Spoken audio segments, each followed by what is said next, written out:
Little something from the guru, something coming up. Do y'all want to be there or be square? What's going on, Phil? Okay, it looks like it's going to be Saturday, the 20th of October in the afternoon. We don't have the particular site yet located, but more than likely it'll be maybe Picnic Island Park, so we can have access to the beach and a shelter. One of the Minelab, and I can't remember his name. Can you remember his name? One of the Minelab engineers, the head engineer who came up with the Minelab Equinox, is going to be here in Tampa, and he wanted to meet with some users and also some newbies and just tell us about the detector. And also Debbie Simakowski is going to be here too. She is the Minelab Business Development Manager for the United States. And they're going to have all, I know they're going to have all kinds of Minelab swag and hopefully some 6-inch coils. And I'm trying to talk her into the 15-inch coil. Don't know whether that'll happen, but I know they'll have a working one there, so we can people can take and sample it. And they'll have a lot of detectors there too to test run, won't they? They'll have some, yeah, because it's going to be a live test drive event, is what Minelab calls it. So come out and check them out, and we'll have a good time for sure. Minelab always does things right. Yes, come out and test drive an Equinox, and you never know what's gonna happen. Could be good, good, good. So like I said, be there or be square, and we'll keep following up with the exact location, but make your plans now. All right, here we go. We're down at Passagrille Beach. You can see out here there's a bunch of people down for the Tampa Bay Diggers and the WSAS meeting. Everybody brought their detectors and they're getting signed in. There's the cheese. That's Mrs. Guru there and Mrs. Silver Surfer there. They're taking care of things. Everybody here is Phil's getting ready to do his tech talk, and then we'll have the WSAS meeting and then a seated hunt. So this is going to be interesting, and we're going to show everybody and what's going on. So let's begin. Because all these people around here, you're not going to hear your targets as easy. Okay? So then if we scroll across here with all these, the second is the ground balance. The third is your volume adjust. See, come from over here. The fourth is your tone, threshold, accept and reject, and final is the target response speed. So yeah, you do have a 600 because your maximum target response speed is 3, and that's the default setting. A lot of times on the beach I'll slow that down. That's how fast your detector responds to targets. Even in 1, the slowest setting, it's still really fast. And I notice that when I'm hunting, I'll turn it down to 1. I can go deep. You know, it might get you an inch, inch and a half, 2 inches deep if you run. But often, if you just run the factory settings, you're fine. Then, if you hit your pinpoint button, it throws you into the detect mode, and we're multi-frequency because we're in the beach mode. It only runs multi-frequency. The 600 and 800 are both set up that way to run multi-frequency, so we can handle the salt. What's the difference? When you get a chance to go on 2? The 2, you know, I've used them both, and I use. 2 is supposed to be for underwater, when you're out in the water. And the surfing in the water. But I've used 1 out there. I think our salinity is different than other places. Maybe over on Jacksonville or over your way, you might have to put it on 2. Now, I usually run it in 2 for me. It's just for me. Everybody's got a preference. You may find that it's you prefer it on beach 1. You know. You're right. That's where we put it when we started. Well, You can just flip right, go between out in the them. water, theoretically, it'll run smoothly. Okay. Then the other thing you have to set, and this is an important one, is your sensitivity. Because if we turn this all the way up, He looks like you. you know me on that. You know, it's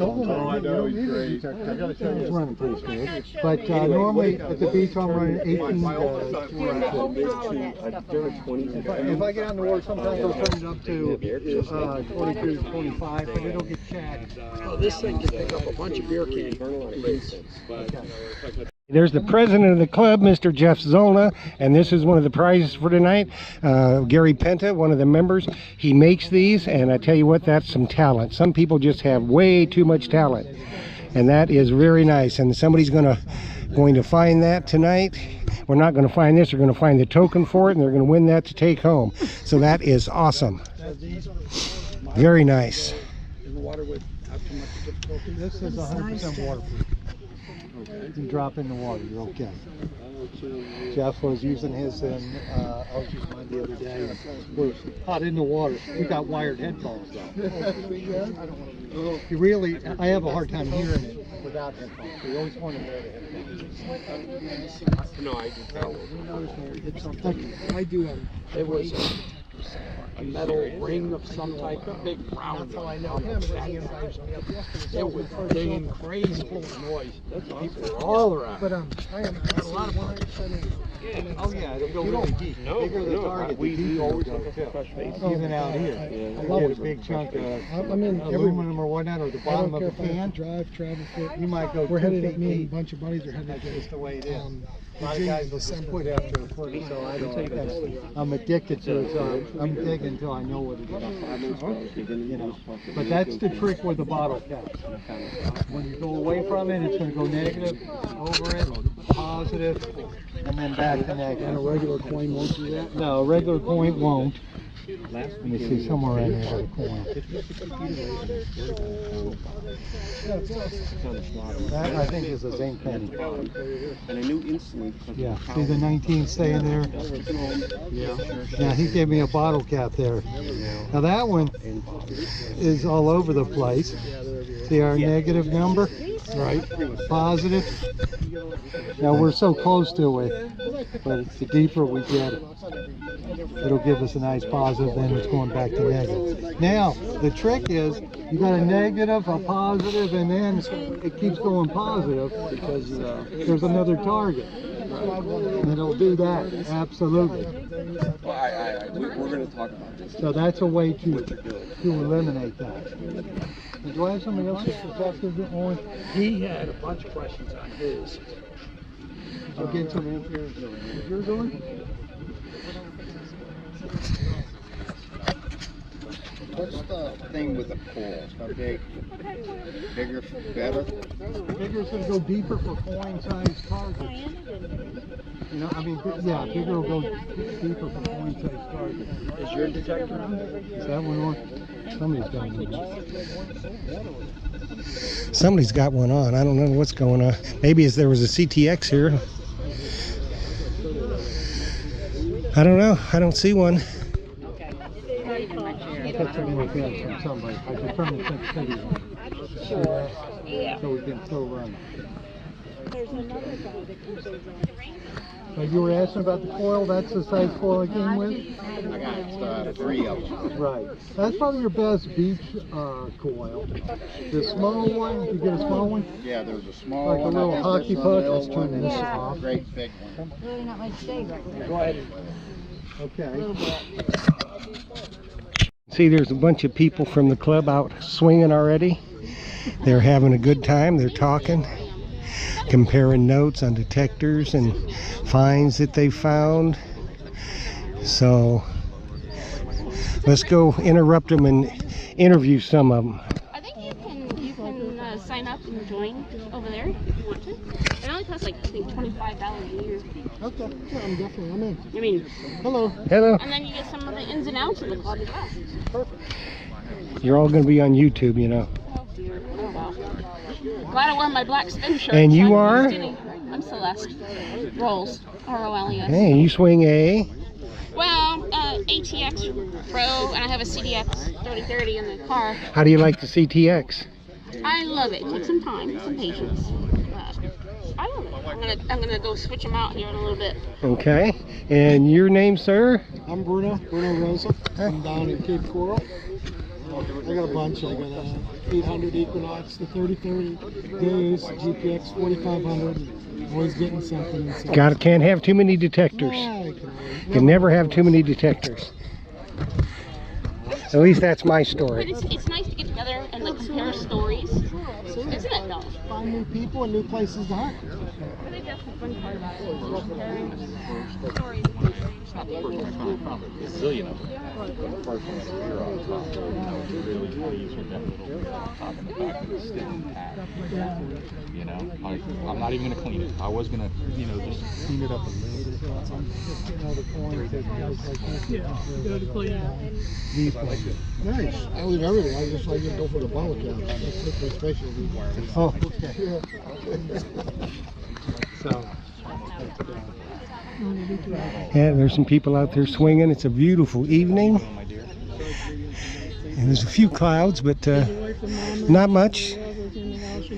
And it's going to be a good evening. We're getting ready to get started with the WSAS meeting and the meeting of the Tampa Bay Diggers. So we'll get that on film when we get back to you. And then we'll do the seated hunt. So we'll be back.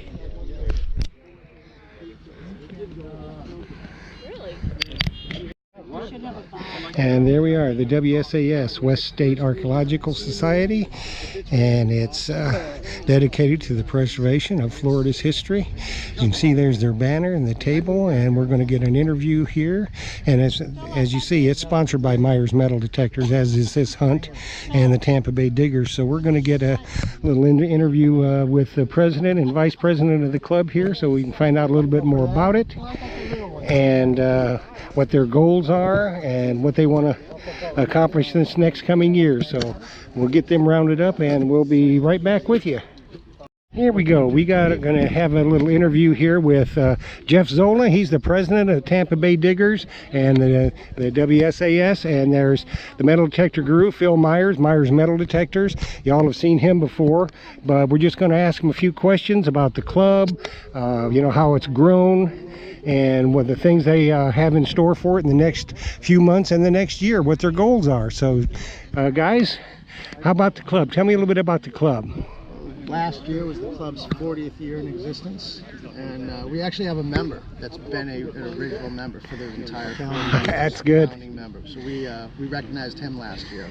But when Phil and I took over and joined the board last year, we basically made a joint decision to focus on relationships with the club. We didn't so much want to be someplace where people came once a month and sat down and listened to someone talk. We wanted to be a place where people came to meet other detectorists, other hobbyists, and then created relationships where they would then go out on their own. And now, 2 years into being on the board together, we got dozens of members who go out with each other on a regular basis. Bob and Gary and Celeste. And oh yeah, it's really beefed the club up because we're actually out doing things other than meetings. So we try to do, I guess, what's this, our fourth hunt this year? Yeah, this year, yeah, we had 3 last year. And in the past, we only had maybe 1 hunt a year. So we would like to see 1 every month. But you know, it takes people to do that. But that's our goal because we just want to share the hobby with other enthusiasts. And you know, if you come to the meetings, you see what people find, and people are nice, and it's just a good time. And so, yeah, I think, you know, you just meet some people that like the same thing and are as crazy about it as you are. Right. So you know, it's kind of a, you know, crazy together type thing. Exactly. And it's, you know, it's meeting like-minded people.